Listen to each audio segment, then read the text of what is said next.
오늘 우리 주신 하나님의 말씀 사무엘하 19장 1절에서 8절까지 말씀입니다. 한 절씩 교독하겠습니다. 어떤 사람이 요압에게 아뢰되 왕이 압살롬을 위하여 울며 슬퍼하시나이다 하니 왕이 그 아들을 위하여 슬퍼한다 하니 그 나라의 백성들에게 들리매 그 나라의 승리가 모든 백성에게 슬픔이 된지라. 그 나라의 백성들이 싸움에 쫓겨 부끄러워 도망함 같이 가만히 성읍으로 들어가니라. 왕이 그의 얼굴을 가리고 큰 소리로 부르되 내 아들 압살롬아 압살롬아 내 아들아 내 아들아 하니 요압이 집에 들어가서 왕께 말씀드리되 왕께서 오늘 왕의 생명과 왕의 자녀의 생명과 처첩과 비빈들의 생명을 구원한 모든 부하들의 얼굴을 부끄럽게 하시니 이는 왕께서 미워하는 자는 사랑하시며 사랑하는 자는 미워하시고 오늘 지휘관들과 부하들을 멸시하심을 나타내심이라. 오늘 내가 깨달으니 만일 압살롬이 살고 오늘 우리가 다 죽었다면 왕이 마땅히 여기실 뻔하였나이다. 이제 곧 일어나 나가 왕의 부하들의 마음을 위로하여 말씀하옵소서. 내가 여호와를 두고 맹세하옵나니 왕이 만일 나가지 아니하시면 오늘 밤에 한 사람도 왕과 함께 머물지 아니할지라. 그리하면 그 화가 왕이 젊었을 때부터 지금까지 당하신 모든 화보다 더욱 심하리이다 하니 왕이 일어나 성문에 앉음에 어떤 사람이 모든 백성에게 말하되 왕이 문에 앉아 계신다 하니 모든 백성이 왕 앞으로 나오니라. 이스라엘은 이미 각기 장막으로 도망하였더라. 아멘. 자리에 앉으시기 바랍니다. 할렐루야. 거룩한 주일 주님 전에 나와 예배드리신 성도님들을 주님의 이름으로 환영합니다. 우리 옆에 있는 분들과 사랑의 구절 나누겠습니다. 인사합시다. 사랑합니다. 축복합니다. 이 시간 주 앞에 나와 예배드리신 성도님들에게 주님의 크신 은혜가 함께 있기를 주의 이름으로 축복합니다. 우리는 주일날 예배 시간을 통하여서 사무엘하 말씀을 살펴보고 있습니다. 그리고 그 말씀을 통해서 다윗이 압살롬의 반역으로 인해서 도망갔다가 이제 에브라임 숲에서 전쟁을 펼치고 그 전쟁에서 승리를 하게 됩니다. 그 전쟁에서 승리함으로 인해서 압살롬은 죽음을 맞이하게 됩니다. 그리고 이 소식을 전달하게 되죠. 전쟁에 승리했다는 소식을. 그 사독의 아들 아히마아스가 이 소식을 전하기 위해서 정말 몇 번을 간청해서 열심히 달려갑니다. 그리고 다윗에게 이 소식을 전하러 갑니다. 그리고 파수꾼들이 아히마아스가 오는 것을 보고 다윗에게 보고하자 다윗은 그가 좋은 사람이라 좋은 소식을 전할 거라고 얘기합니다. 문을 활짝 열고 아히마아스를 맞이해 줍니다.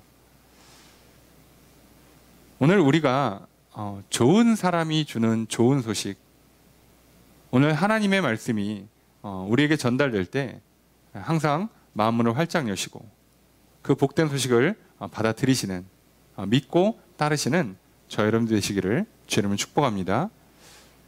근데 참 좋은 소식을 전했어요. 이 좋은 소식을 전하는 이 아히마아스의 놀라운 열정, 정말 열심, 충성심, 우리도 이 좋은 소식을 누리면서 구원의 기쁜 소식, 승리의 복된 소식들을 우리가 마음껏 누리는 인생 되시면서 그 소식을 전하는 그 열심과 열정으로 또한 올 한 해 살아가시기를 소망합니다. 아히마아스는 이렇게 열심히 전했는데 다윗의 반응이 뜨뜻미지근합니다. 아히마아스가 눈치를 채고 압살롬의 이야기는 쏙 뺍니다. 그러나 다음 파수꾼에 의해서 다음 소식이 전달되죠. 그리고 압살롬은 죽었다는 얘기를 듣습니다. 그리고 다윗은 심히 마음이 아파하고 슬퍼 울게 됩니다.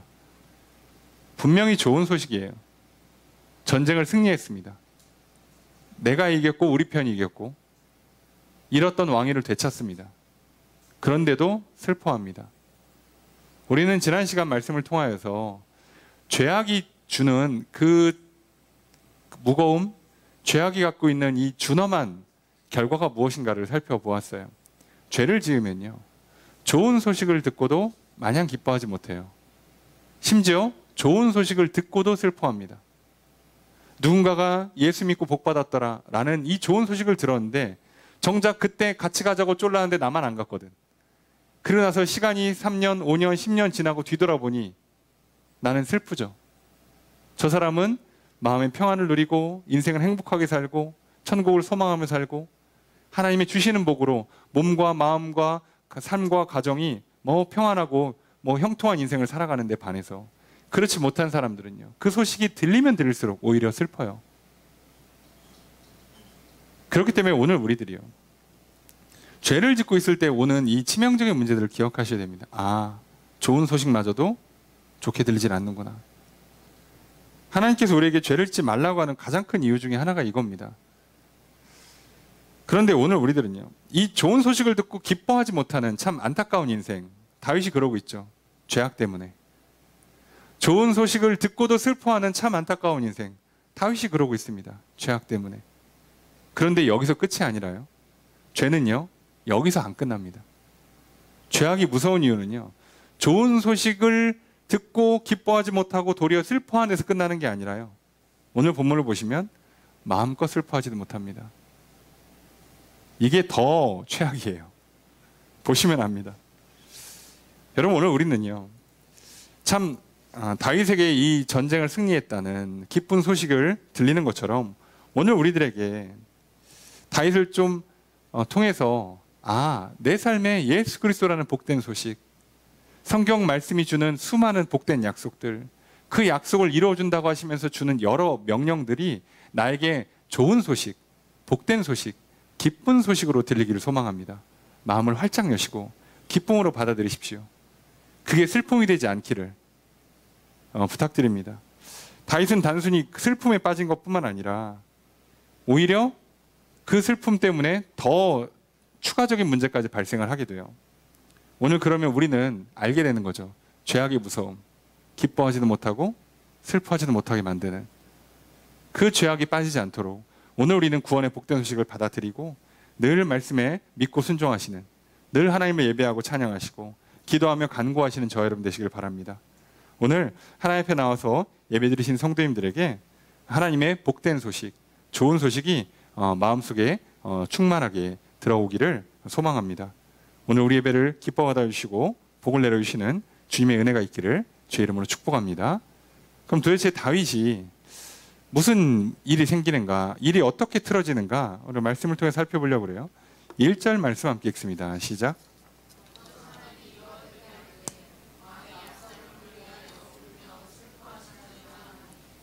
자, 요압 쪽 전쟁터에서는 전쟁을 승리하고 압살롬을 죽이고 나서 자, 이제 전령을 보냈습니다. 전령이 총 2명이 갔죠. 그래서 전쟁을 이겼다, 압살롬이 죽었다, 이 얘기가 다 들립니다, 다윗에게. 그리고 이제 전령이 갔으니까 그 다음 이야기가 또 전달이 되겠죠. 여기는 이제 전쟁 마무리하고 이제 돌아오니까 전령에 비해서 시간이 최소 하루 이틀 정도 더 걸리지 않겠습니까? 그 사이에 이쪽 소식을 또 이쪽에다 전령이 전해줘요. 왕이 준비하고 있으니까 언제 오시랍니다. 아침에 들어올 때 이렇게 행렬을 한다고 합니다. 이렇게 축하 잔치를 연다고 합니다. 자, 이렇게 해야 되잖아요.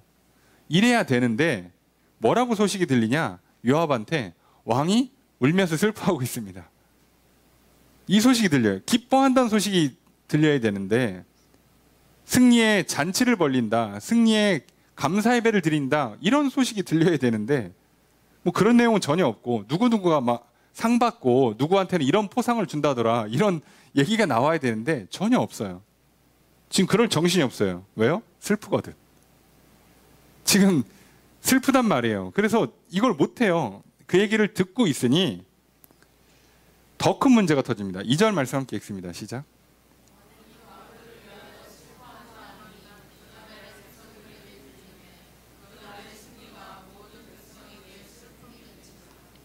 자, 문제는 여기서 생겨요.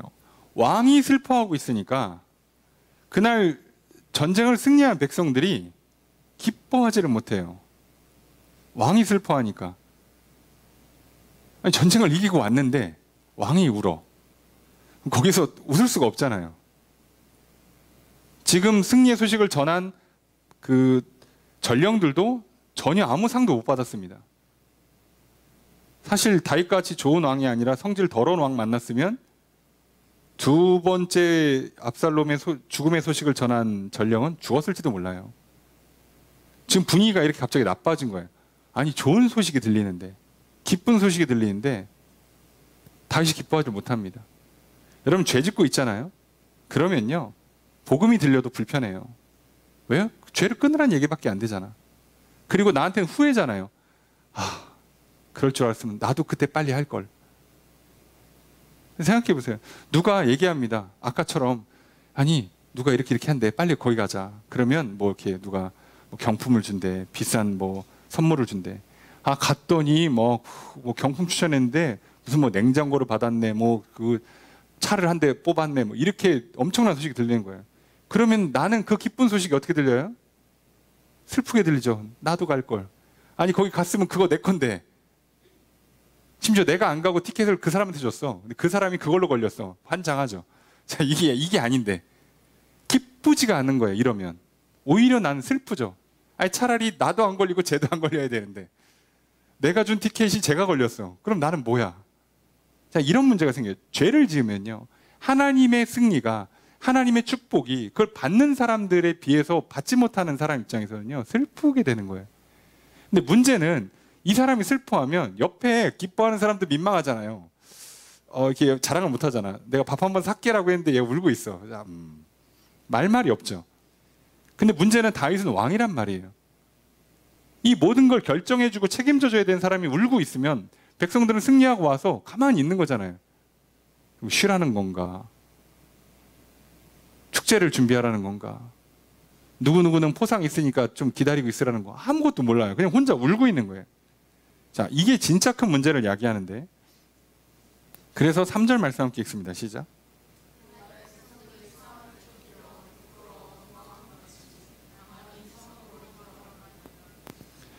그날의 백성들이 싸움에 쫓겨 부끄러워 도망함 같이, 이렇게 번역이 되어 있는데요. 자, 이게 이제 쉽게 얘기하면 그 도망한다가 그 전쟁에 져서 도망친다는 개념보다는 이게 물건을 훔쳐서 달아난다는 얘기예요. 몰래 가는 것 같은 의미가 더 강합니다. 여기서 도망친다는 것. 그러니까 부끄러워하고 몰래. 그래서 마치 도둑이 담 넘듯이 지금 내가 이기고 돌아왔는데 얼굴도 못 들고 눈치 봐가면서 이렇게 조용히 들어가고 있어요. 아니, 이게 전쟁을 이기고 온 사람이 할 건 아니잖아요. 그러고 있는 거예요. 그러고. 이제 분위기가 굉장히 안 좋죠. 사기가 미친 듯이 떨어집니다. 지금 원래 지는 전쟁이었단 말이에요. 군대의 규모로 봐도 최소 5배에서 10배 차이 나는 그 전력을 갖고 싸웠는데 이긴 거잖아요. 그랬는데도 이렇게 부끄럽게 들어오면, 이 사람들이 사기가 이렇게 저하가 되면 굉장히 큰 문제들이 야기됩니다. 지금 다윗은요, 전쟁을 이긴 거지 왕권을 완전히 회복한 게 아니에요. 아직. 그러니까 왕궁에 들어가 다시 앉는 데까지 해야지 완벽한데, 지금 그게 안 된 상태에서 저러고 있으면 그 왕궁에 돌아가는 길까지 또 같이 가줘야 되는 사람들이거든요. 이 사람들이 사기가 저하되고, 아니, 전 목숨 걸고 싸웠는데도 뭐 잘했다 칭찬 한마디 없으면 누가 목숨을 바칩니까? 왕을 위해서. 그럼 이 사람들 중에 이탈자가 생기기 시작하잖아요. 또는 내부에서 분열이 나잖아요. 다윗은 진짜로 큰일 나요. 근데 지금 다윗이 왜 그런 문제를 야기하고 있어요? 슬퍼서. 근데 뭐가 그렇게 슬픈가? 4절을 보니까 왕이 그의 얼굴을 가리고 큰 소리로 부르되 내 아들 압살롬아, 압살롬아, 내 아들아, 내 아들아. 자, 지금 아들 3번, 압살롬 2번 불렀어요. 예. 우리가 전에 살펴본 18장 마지막에는 아들 5번 불렀죠. 지금 아이고 내 아들, 아이고 내 새끼 이러면서 지금 펑펑 울고 있습니다. 자, 그러면 우리 여기까지만 보면 좀 뭔가 이상하다는 생각이 들죠. 아니, 다윗이 왜 이렇게까지 울지? 왜냐하면 우리는 앞서서 다윗이요, 밧세바와 간음하고 우리아를 죽인 뒤에 하나님께서 그 죄악을 지적하시고 심판을 얘기하셨잖아요. 너를 그래서 용서를 빌 때 그 나단 선지자를 통해서 용서는 해줄게. 너의 생명과 왕권은 이어줄게. 대신에 칼부림이나. 자, 이렇게 벌이 있을 거라고 했어요. 자, 그랬는데 그때 다윗은 그때 무슨 일이 생겨요? 아이가 태어나자마자 시름시름 앓아요. 죽어갑니다. 다윗과 밧세바 사이에서 처음 태어난 그 아이가 죽어갔는데 다윗은 그 아이를 위해서 어떻게 해요? 금식하면서 울었어요. 기도했어요. 하나님 앞에. 그랬는데 아이가 죽었죠. 그 신하들이 야, 지금 금식하면서 울면서 기도하는데 죽었다는 얘기를 어떡하지? 자, 그래서 막 웅성웅성하고 있는데 웅성웅성하는 걸 보니까 눈치가 뻔하죠. 다윗이. 아, 죽었구나. 그리고 다윗이 어떡합니까? 실제로 죽었다는 얘기를 듣지도 않았어. 웅성웅성 거리니까 죽은 줄로 알고 일어나서 면도하고 세수하고 옷 갈아입고 밥 먹고 업무에 왕의 자리에 다시 앉아요. 업무에 복귀합니다. 그래서 사람들이 놀래죠. 왕이요, 저기 괜찮으십니까? 이게 좀 적응이 안 되는 거예요. 사람들이. 이게 가능해?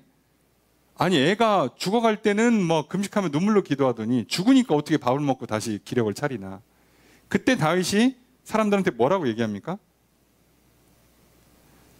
내가 금식하면서 눈물로 기도한 건 하나님이 살려주실까? 혹시라도. 그런데 하나님이 생명을 거두셨으니 나는 그 뜻을 따르겠다예요. 자, 그게 한번 조금만 더 깊이 생각해 보면 무슨 의미겠어요? 이게 하나님 내게 내리신 벌이구나. 벌을 받겠다는 거죠. 여기서 벌 안 받겠다고 하면 이제 더 큰 거 맞아요. 우리도 부모가 이렇게 또는 선생님이나 누가 매를 들어서 회초리를 이렇게 딱 휘두르는데 피하잖아요. 경험해 보시면 아십니까? 피해? 피해? 그러면 한 대 때리고 끝날 거가 두 대, 세 대가 날라와요. 열받거든 지금. 다윗도 알아요. 이 벌을 피하면 두 대, 세 대 맞는다는 거 아니까. 그래서 아, 이게 하나님이 벌이구나 하고 달게 받아들인 거예요. 벌을 달게 받았어요. 근데 문제는 다윗은 아마도 이때 하나님의 징계가 끝났다고 생각한 것 같아요.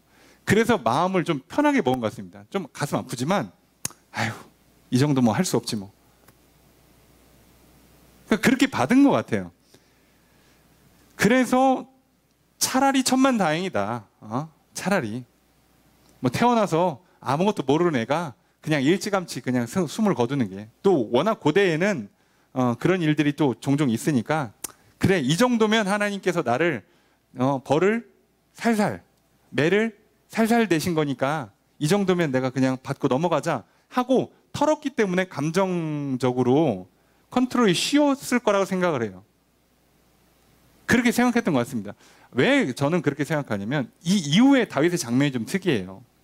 왜냐하면 분명히 벌로서 자녀들을, 그러니까 집안에 칼부림이 난다고 했는데 그게 어쨌든 죽는다는 얘기니까 다윗은 밧세바 사이에서 나왔던 그 아이가, 처음 태어난 아이가 죽는 것으로 끝났다고 생각을 하고 약간 마음에 안심을 했는지 이후로 집안에서 발생하는 분열들을요 방치합니다. 이게 칼부림 나고 죽음으로 갈 수 있다고 생각을 안 하는 것 같아요. 그래서 시간이 흘러서 암논이 어떻게 하죠? 그 셋째 압살롬의 누이 다말을 사랑합니다. 그래서 이게 그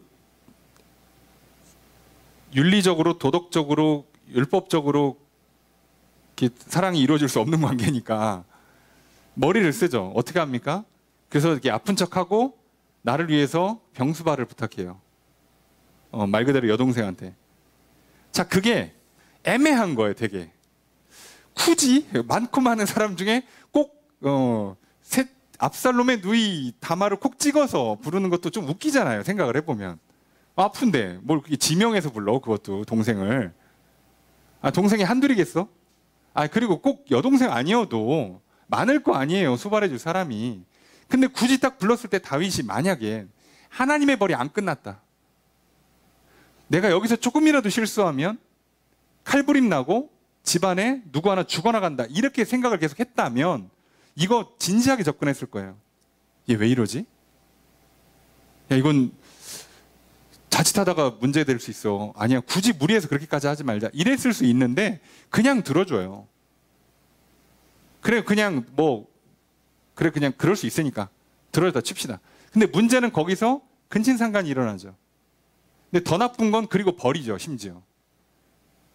자, 그랬는데 어떻게 되는 거예요? 다윗이 징계가 하나도 없습니다. 아무 징계가 없어요. 아니 이게 지금 간단한 문제가 아닌데 왜 그러지? 아무리 장남이어도 그렇지 이렇게 받을 수 있나? 지금 다윗은요, 하나님의 벌은 끝났다고 믿는 것 같아요. 그러니까 괜찮다고 생각하는 거예요. 이게 나중에 큰 뭐 연속되는 살인 사건이 난다는 거를 생각을 못 하고 있습니다. 그리고 나서 어떤 일이 또 일어나죠?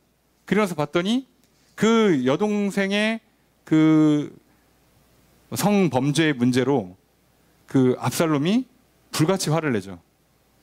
그리고 2년 동안 일을 갈다가 거사를 진행합니다. 근데 이 거사 진행할 때도 생각을 해보면 다윗이 막을 수 있었어요. 다윗이 뭐라고 해요? 압살롬이 저희 그 양털 깎는데 와서 같이 좀 축제를 즐깁시다. 근데 사실 양털 깎는데 아빠를 초청할 수는 있지만 왕이 가고 그러진 않아요. 왕도 알아. 안 가. 야, 내가 너한테 패가 될까 봐 안 가겠다. 압살롬이 그걸 모를까요? 알고 한 거지. 탑다운이잖아요. 큰 거 던지고 거절하면 그 밑에 거. 누구?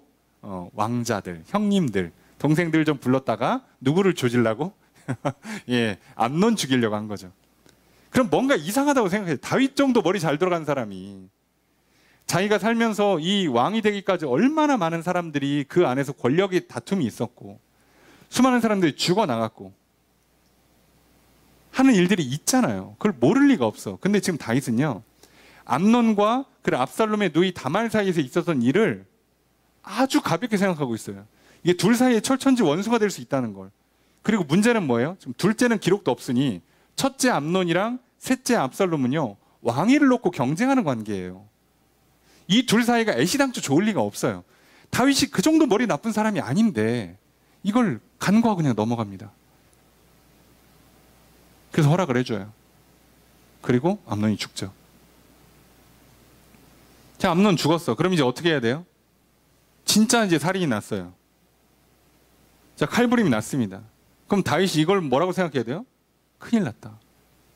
하나님의 벌이 이렇게 오는구나 하고 회개하고 자식들 막 그렇게 막 징계하고 우리로 치면은 이 아이들을 잘 다루어야 더 이상 이런 문제가 안 터지게 만들어야 되는 거예요. 그랬는데 뭐라고요? 압살롬 외가댁에 가서 피신하니까 냅둬요. 그 시간 지나니까 마음이 또 풀려요. 그래서 데려옵니다.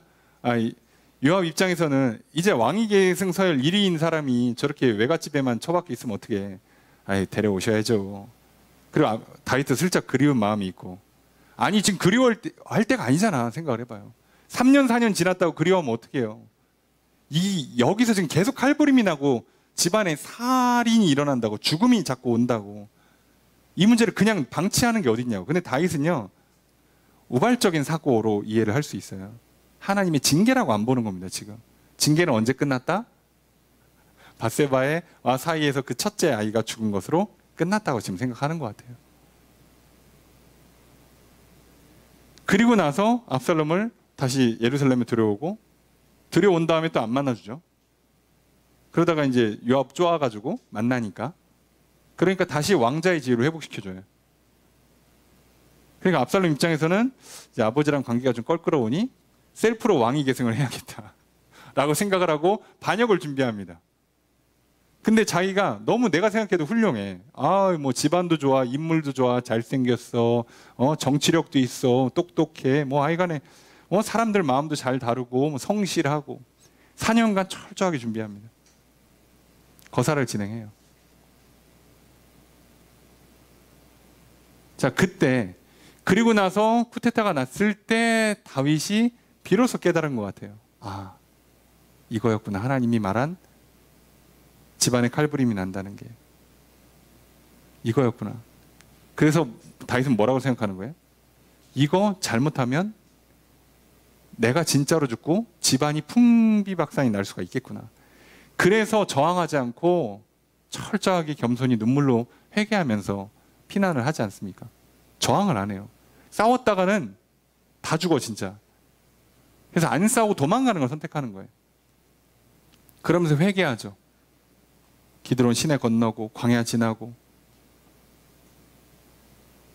그래서 거기서부터 이제부터 어떻게 합니까? 눈물로 맨발로 금식하면서.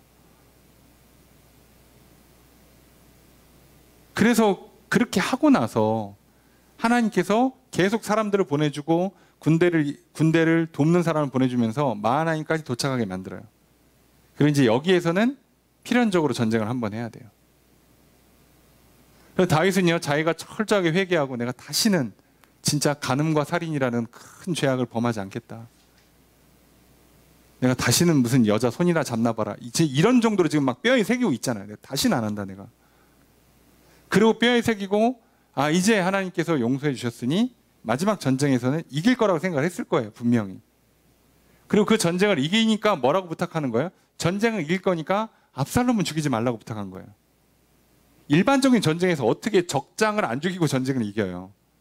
근데 다윗은 믿는 거예요. 아, 하나님께서 이제 내가 충분히 벌을 받았고, 그리고 이게 진짜 벌이었고, 그리고 회개하고 용서받았으니 하나님도 이렇게 계속 증거를 주잖아요. 도와주겠다, 도와주겠다. 사람도 보내주고 위로해주고. 그러니까 그리고 나서 이제 알았던 거예요. 그래서 다윗은요, 어쩌면 압살롬은 안 죽을 수 있다라고 생각을 하는 거예요. 또한 벌을 충분히 받았다고 생각까지 하는 거예요. 그런데 실제로 결과가 어떻게 나왔어요? 압살롬이 죽었죠. 이 압살롬의 죽음에 다윗이 생각보다 큰 충격을 받은 것 같아요. 자기가 생각했던 것보다 하나님이 내리시는 벌이 훨씬 큰 겁니다. 밧세바 사이에 그 어린아이가 죽는 것으로 끝날 줄 알았더니 그게 아니었어. 그 근친상간으로 끝날 줄 알았더니 그게 아니었어.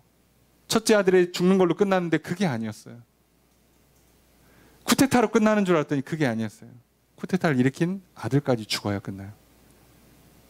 그러니까 생각을 해보니까 너무 피해가 큰 거예요. 너무 후회가 막심합니다, 다윗은. 너무 괴롭죠. 그래서 지금 슬픔에 잠식당했어요. 그런데 결과적으로 생각을 해보면 내 죄 때문에 결국 누가 죽었어요? 내 손으로 셋째 아들을 죽인 거예요. 내 손으로 압살롬을. 그러니까 압살롬은 내가 죽인 꼴인 거예요. 따지고 보면. 다른 아이들도 뭐 이렇게 저렇게 죽었지만 압살롬만큼은 내가 직접 죽인 꼴이 되는 거예요. 내 죄가 내 아들을 죽였어요. 그러니까 이제 무너지는 거예요, 사람이. 여기서 무너진 겁니다, 다윗이. 아, 여러분, 지금 다윗은요, 하나님께 용서받고 있는 겁니다. 회복하는 중이에요. 그런데 벌이 이 정도로 온다니까요. 여러분, 저도 목사고 성경에 수많은 사람들의 있는 기록과 역사의 기록들을 보세요. 왜 죄 짓지 말라고 하는지 아십니까? 죄 절대 가볍게 안 끝나요. 여러분, 절대 속으시면 안 돼요. 게다가 십계명에 명시되어 있는 대놓고 그 좀 강도 높은 죄들 있죠. 얘는 죄송합니다. 막을 방법이 없어요. 하나님 절대 그냥 안 넘어갑니다. 착각하지 마세요.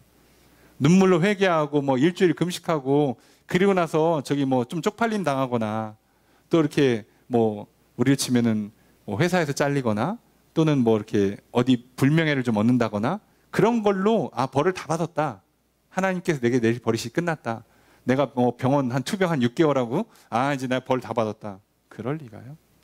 쉽지 않을걸요. 무서운 겁니다. 왜냐하면 다윗은 지금 왕이니까요. 여러분이 왕 노릇하고 있는데 죄를 짓잖아요. 벌도 상당히 세게 올 겁니다. 어쩔 수가 없어요. 그 자리가 주는. 여러분 만약에 생각해 보세요. 되게 유명한 연예인, 정치인이 돼서 아, 그쯤 됐는데 대통령쯤 되고 있는데 큰 죄를 져가지고 하나님이 벌을 내리신다고 생각해 보세요. 뭐 그 가볍게 벌금 내고 끝날 것 같습니까? 감옥 가는 거예요. 외국이었으면 암살당합니다. 간단하게 안 끝날 거예요. 쉽지 않을 겁니다. 그러니까 다윗은요, 자꾸 아니라는 생각을 했던 것 같아요. 계속 외면하고 부정한 거예요. 이 정도면 하나님 나 용서해 주겠지? 그러면서 진짜 회개를 안 하고 있는 거예요. 철저히 회개를 안 하고 있습니다. 그리고 이거 끝나고 나니까 다윗이 어떤 일이 일어난다고요? 죽을 때까지 여자 보기를 돌같이 하는. 비로소 진정한 회개. 내가 다시는 안 한다. 예, 다시는 안 한다. 진짜 하죠, 진짜. 그 전까지 그런 얘기 없잖아요. 놀랍게 이게 지금 회복하는 중이라는 걸 생각해 보면, 용서받고 생명을 건져주고 왕위를 회복시켜주는데 이 벌이 이 정도 온다는 걸 생각을 해보십시오. 성경에서 왜 그렇게 죄를 짓지 말라고? 하나님께서요? 우상숭배요? 우리가 한번 잘못할 수도 있지 뭐. 내가 다른 것 좀 믿으면 어때? 내가 내 생각대로 좀 살아보겠다는데, 내가 다른 것 좀 의지해서 인생을 좀 살아보겠다는데 그게 뭐 큰 문제입니까?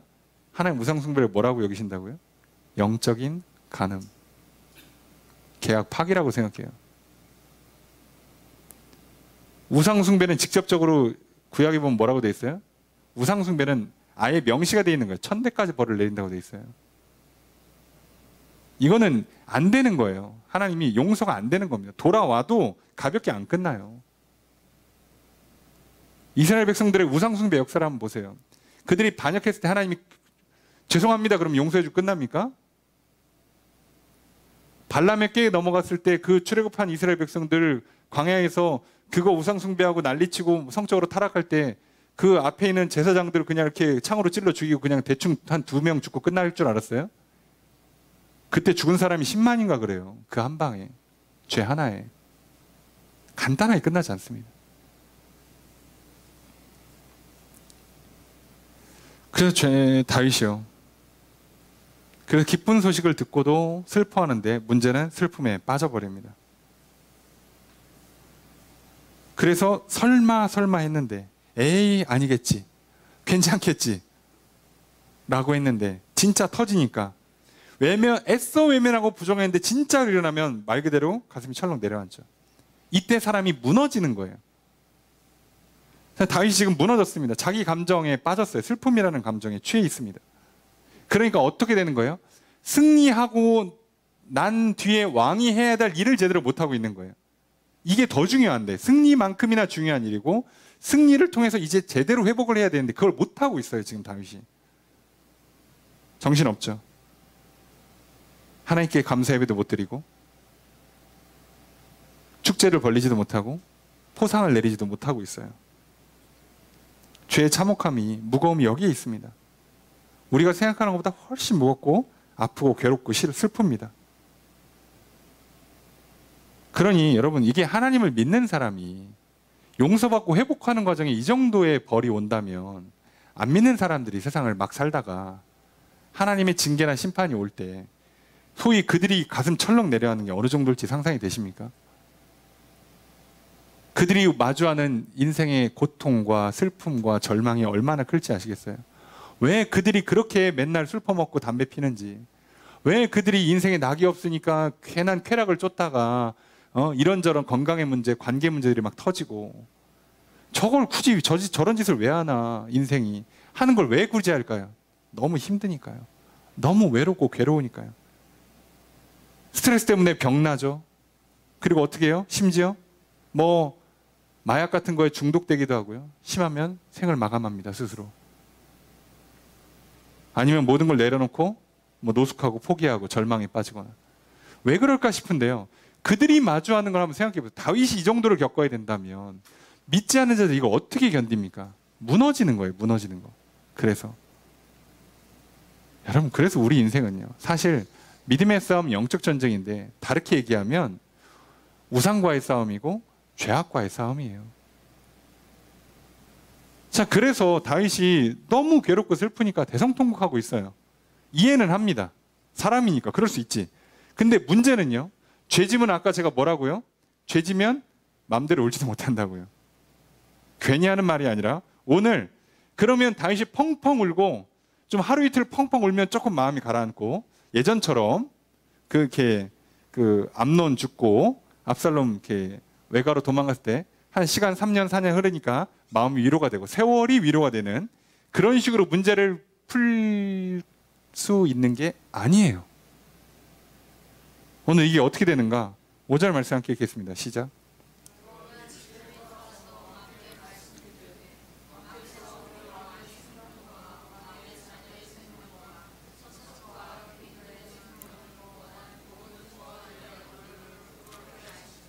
자, 장수 요압이 돌아옵니다. 멀리 가서 싸운 게 아니기 때문에 빠르면 하루 안에 돌아왔을 거예요.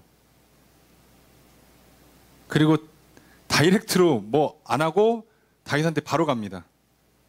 지금 요압은 알아요. 이거 심각한 문제라는 거. 이거 이러고 있다가는 큰일 나요. 요압은 생각보다 그 욕망이 큰 사람, 그 정치 감각이 좋은 장수라고 그랬잖아요. 이게 정치적으로 어떤 파장을 일으킬지를 알고 있어요. 이러다가는 내부 분열 나요. 큰일 납니다. 아직 예루살렘에 돌아간 게 아니잖아요. 지금 여기서 이러면 안 돼요. 근데 지금 울고 있어? 펑펑 울어? 그래서 뭐라고 가서 얘기합니까? 지금 왕의 생명, 자녀의 생명, 자기 그 뭐 처첩과 빈들의 생명을 구원한 이 부하들을 부끄럽게 만드냐고 지금 혼내요. 직언을 하고 있습니다. 직언을. 나 슬퍼서 울고 있는데 부하가 와서 혼내켜요. 자, 그래서 6절 말씀 함께 읽겠습니다. 시작.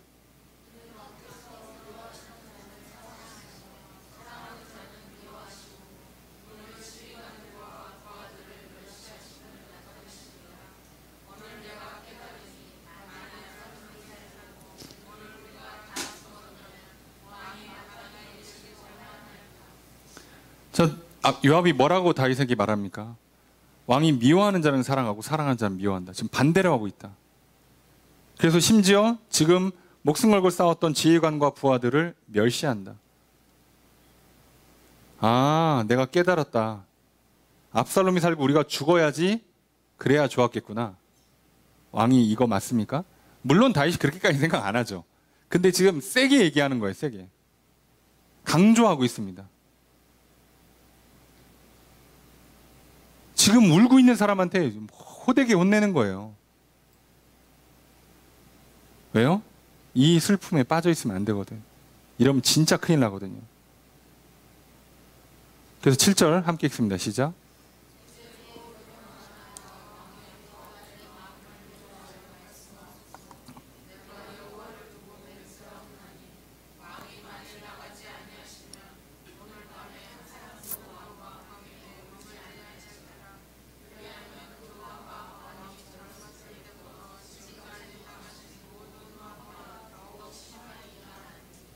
지금 다윗은 얼굴을 가리고 고개를 숙이고 벽에다 얼굴을 대고 눈물로 기도하고 있고 울고 슬퍼하고 있는데 요압 장수가 와서 뭐라고요? 지금 뭐 하시는 겁니까? 그러면서 뭐라고요? 7절 곧 일어나 나가.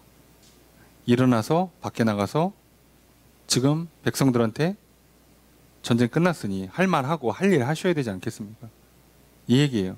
그 얘기를 다윗 입장에서 해석하면 뭐가 되는 거예요? 울고 있는데 옆에서 뭐라고 얘기하는 거예요? 그만으로. 이 얘기하는 겁니다.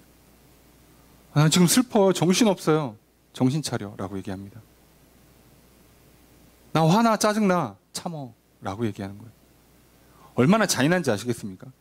내 손으로 내 자식을 죽인 꼴이 됐어요. 다른 것도 아니야. 진짜 심지어. 아니 무슨 사고당해서 죽어도 지금 슬퍼 죽겠는데 내가 죽였어. 내가. 그 후회가 막심하고 괴로움이 막심한데 거기다가 옆에서 뭐라고 얘기한다고요? 그만으로. 근데 이유가 뭐예요? 계속 울면 그거보다 더 큰 화가 와. 이게 더 큰 문제예요. 여러분 죄를 짓잖아요. 분명히 삶에서 큰 슬픔이 와요. 근데 문제는 울어도 안 돼요. 슬픔에 빠지면 더 큰 화가 와요. 죄가 얼마나 무서운지 아시겠습니까? 여러분 좋은 소식 듣고도 기뻐하지도 못하고요. 그리고 그래서 슬퍼서 우는데 울지도 못하게 해요. 죄를 지면요. 기뻐하지도 못하고 제대로 기뻐하지도 못하고 제대로 슬퍼하지도 못하는 인생이 되는 거라고요. 그래서 죄 짓지 말라는 거예요. 성경은. 반대로 얘기하면 우리가 죄를 안 짓고 하나님 말씀대로 순종하고 살잖아요. 기쁜 소식 듣고 마음껏 기뻐할 수 있고요. 정말 슬프고 괴로울 때 하나님 앞에 펑펑 울 수 있어요. 그게 행복한 인생이에요. 여러분.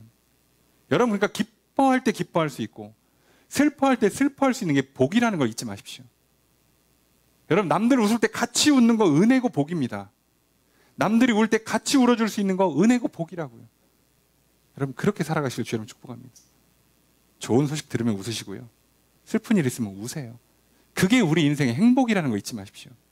남들 다 웃고 있는데 혼자 구석에 가서 울지 마시고요. 예?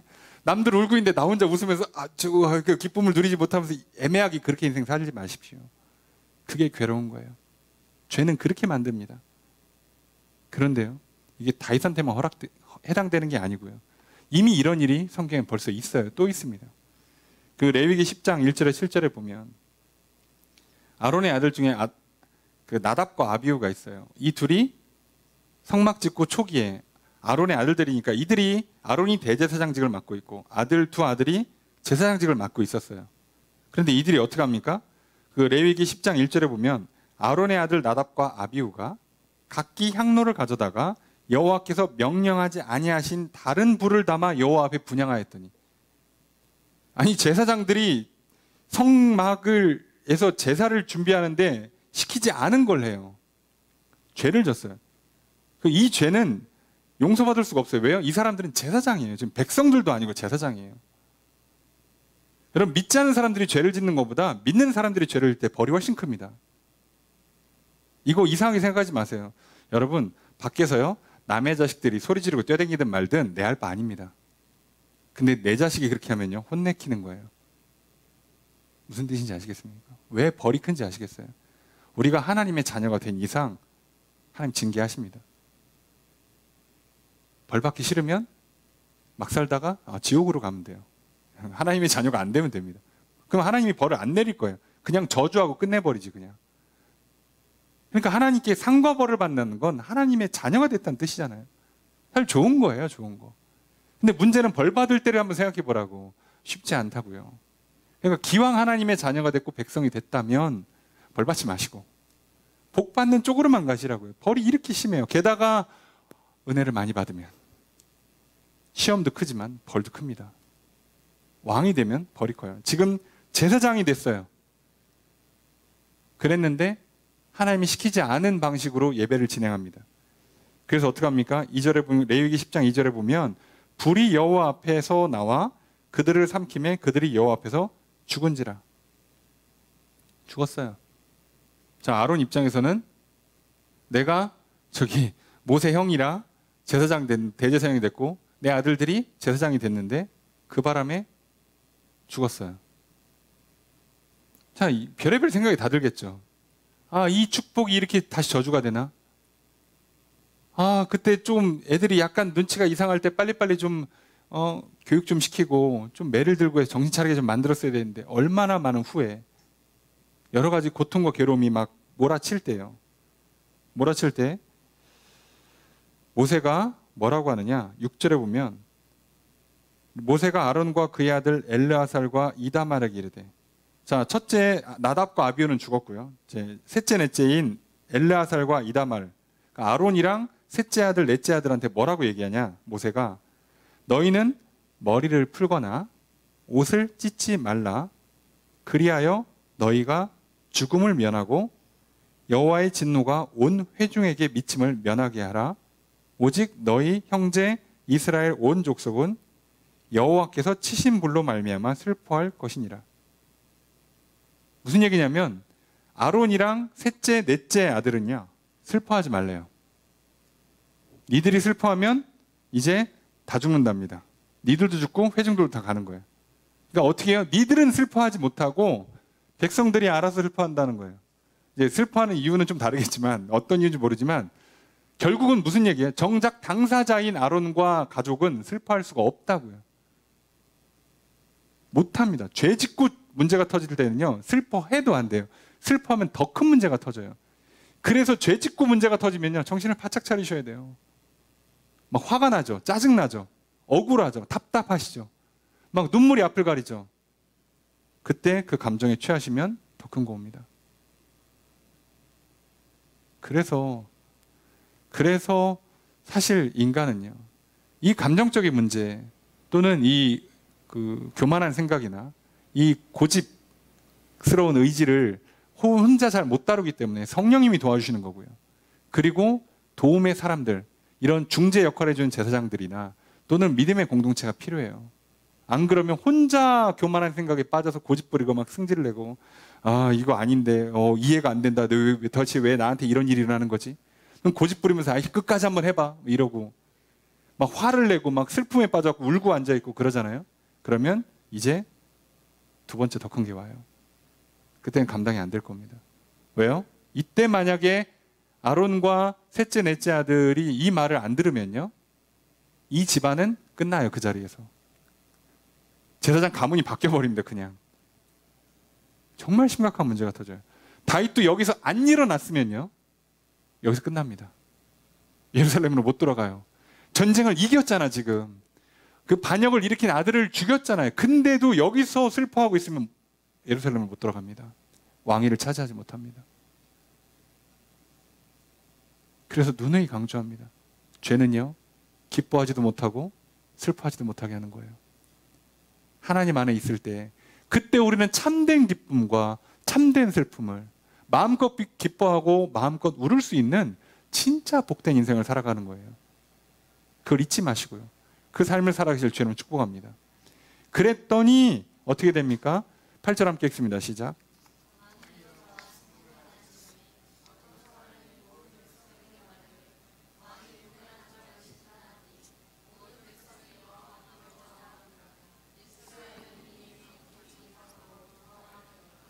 자, 그래서 어떻게 합니까? 다윗이 일어납니다. 자, 정신 차렸죠. 그래 살았습니다. 여기서 주저앉았으면 우리가 알고 있는 것과 다른 성경 이야기가 펼쳐지는 거예요. 일어나서 성문에 가서 앉습니다. 성문에 가서 앉는다는 건 왕이, 여기는 지금 왕궁이 아니니까 여기가 왕의 자리가 있는 곳이에요. 여기서 업무를 처리하는 겁니다. 그러니까 우리로 치면 왕의 자리에 앉은 거예요. 왕의 자리에. 그렇게 앉는 걸 딱 보니까 백성들이 뭐라고요? 왕이 문에 앉아 계시다라고 얘기를 듣고 사람들이 왕 앞으로 와요. 그래서 이게 일단락됩니다. 정리가 됩니다. 물론 이스라엘 그 군대는 패배하고 이미 다 흩어졌어요. 그냥 다 흩어진 겁니다. 이제부터 모여서 뭐 해야 돼요? 전쟁을 한 공로를 치하하고요. 그리고 이제 예루살렘으로 복귀하기 위한 계획을 짜고요. 그 일들을 진행해야 되는 거예요. 이 앉아서 그걸 해야죠. 그래 생각해 보세요. 오늘 우리가 다윗이 죄를 짓고 그 벌을 받느라고 이 괴로운 과정들을 겪어내고 결국은 어쨌든 기뻐할 때 기뻐하지 못했고 슬픔에 빠져 있을 때 거기서 일어나라고 할 때 일어나니까 어디로 갈 수 있다고요? 왕의 자리에 앉을 수 있다고요. 결국은 죽어나 사나 하나님 말씀에 순종해야 내 원래 자리로 돌아와야 되는 거예요. 그게 하나님의 방식입니다. 여러분, 오늘 우리가 하나님께서 제대로 좋은 소식을 들려서 예수 그리스도라는 복음을 받아 들을 때 인생이 기뻐지는 거고요.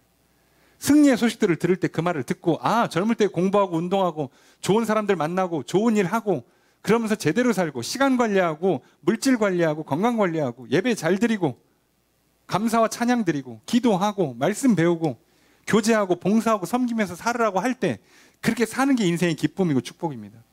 그렇게 살아가시길 주의 이름으로 축복합니다. 그리고 때로는 잘못을 지적받을 때 뭔가 삶의 고통과 괴로움이 올 때 우세요. 울면서 하나님 앞에 아뢰시라고요. 괴롭습니다. 이 괴로움이 끝나도록 날 용서해 주십시오. 다시는 이런 죄악들을 반복되지 않도록 나를 좀 변화시켜 주시고 도와주십시오. 그리고 내가 결단하고 끊겠습니다. 이 죄악의 자리에서 박차고 일어나서 이제 슬픔과 이 고통의 자리에 박차고 일어나서 원래 내가 가야 될 왕의 자리로 돌아가겠습니다. 그러면요, 왕의 자리를 앉습니다. 그러니 슬퍼할 때도 제대로 슬퍼하십시오. 철저하게 눈물로 회개하시고요. 그렇게 할 때 하나님 우리를 다시 왕의 자리에 앉게 하십니다. 비록 지금은 성문 앞에 앉아있지만 장차 예루살렘 왕궁에 다시 돌아가 왕의 자리에 앉게 될 것입니다. 여러분, 오늘 말씀을 들은 저와 여러분들도 요압은 좀 나쁜 의미로 깨달았지만 저 여러분들은 좋은 의미에서 오늘 한 가지를 꼭 깨닫기를 주님 축복합니다. 여러분, 큰 죄를 범하면 좋은 소식 듣고도 슬프게 들리고요, 슬퍼해도 혼납니다. 그러니 오늘 나의 죄를 예수 그리스도께서 대속하셨다는 기쁜 좋은 소식을 듣고 기뻐하십시오. 다시는 죄에 빠지지 말라고 죄악을 지적할 때 슬퍼하시고 제대로 회개하십시오. 그렇게 살아가셔야 합니다. 그러니 꼭 이 사실을 깨달으십시오. 기쁜 소식을 기쁘게 듣는 것이 은혜요, 슬픈 소식 앞에 우는 것이 은혜입니다. 그래서 제대로 기뻐하고 제대로 슬퍼하는 그런 삶 살아가시길 주의 이름으로 축복합니다. 그러니 또 하나를 깨달으십시오. 하나님께 용서받는 게 복이 있고요, 그리고 하나님의 벌을, 징계를 달게 받는 게 복이 있는 겁니다. 비록 이 과정이 괴롭지만 이거 했으니까 다시 왕궁으로 가는 거 아니에요.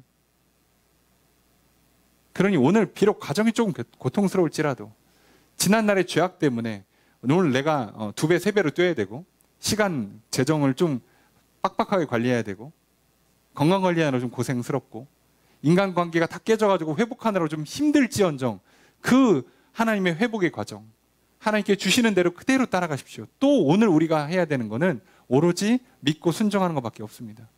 말씀에 철저히 순종하셔서 그래서 하나님 앞에 회복하는 인생, 복된 인생 살아가실 주의 이름으로 축복합니다. 그러니 오늘 용서받는 사람이 복이 있고요. 벌 받는 사람도 복이 있고요. 하나님의 택함 받고 기름 부음 받는 사람도 복이 있는 겁니다. 다 복된 겁니다. 하나님만 붙잡으십시오. 그러니 꼭 기억하십시오. 오늘 죄를 범해서 슬픔에 빠지지 마시고요. 마음껏 슬퍼하지도 못하는 안타까운 인생 되지 마시고요. 마음껏 기뻐하고 마음껏 울 수 있는 인생. 하나님 부르실 때마다 그 손을 잡는 인생. 하나님 말씀하시는 것마다 듣고 믿고 순종하는 인생. 그래서 다시 왕의 자리에 앉아서 존귀와 영광을 누리는 인생 살아가시기를 주님 축복합니다. 오늘 하나님께서 그렇게 살으라고 우리에게 말씀하십니다. 이 사실을 깨닫고 믿고 이 한 주를 살으셔서 하나님 안에서 승리하는 한 주, 회복하는 한 주, 다시 왕 노릇하는 존귀한 인생을 살아가는 이 한 주가 되시기를 주의 이름으로 축복합니다.